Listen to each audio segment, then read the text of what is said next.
It is now my pleasure to introduce the two filmmakers of this, and we're going to have a quick look at the video, and then we're going to be joined by Lucy Carter to meet the filmmakers of John Was a Good Man. Hey mate,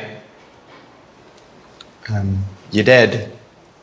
And I remember thinking that the only people that kind of lived forever were famous people. Getting fed to something, that'd be pretty cool. Bears, for instance. In fact, that's probably the solution. Yeah, bears. Carl was slightly obsessive, especially about loading the dishwashers. Yes, 2 of them. Many complete strangers said that Andrew was inveterately happy. The way that he's been betrayed in many ways is probably not the real person. She wasn't perfect by any means. She was fully herself, and we celebrated her being fully herself. He succeeds more as a pile of dust. To have got himself to a point where he's been able to take this step of ending his own life at the time and in the place of his wish.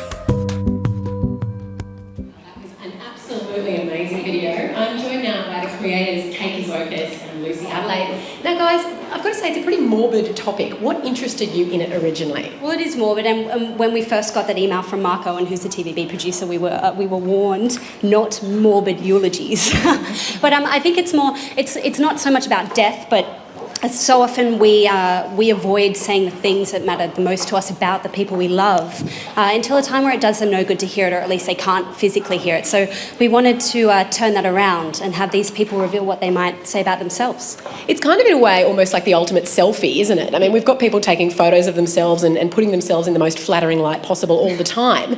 And this is a way of, I suppose, doing it in words. Yeah, and I think one thing that really interested us about death is that it affects every single person. Like, it's not exclusive, it's inclusive. Every single person dies, and so we thought that was something kind of nice about that. You know, it doesn't matter if you're rich or poor, everyone dies.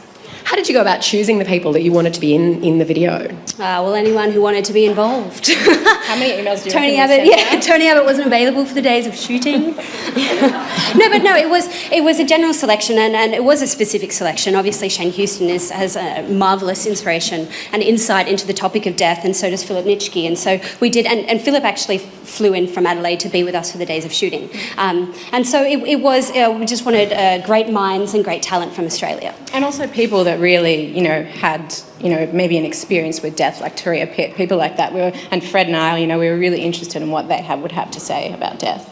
I think at my funeral, the only thing I want to hear anyone say is, look, she's moving. But what is it that you'd like to see at yours? Wait, see at our funeral? I don't know. We've been asked this so much, and so I like to kind of deflect with absurdity because we're so close to the topic now. So I wrote a haiku, which I won't bore you with. But I don't know, Liv. What about you? What would your eulogy read? Well, my eulogy. I think, if I was going to die today, I think it would probably be pretty depressing. My eulogy would be something like, she had a lot of potential, but she failed miserably.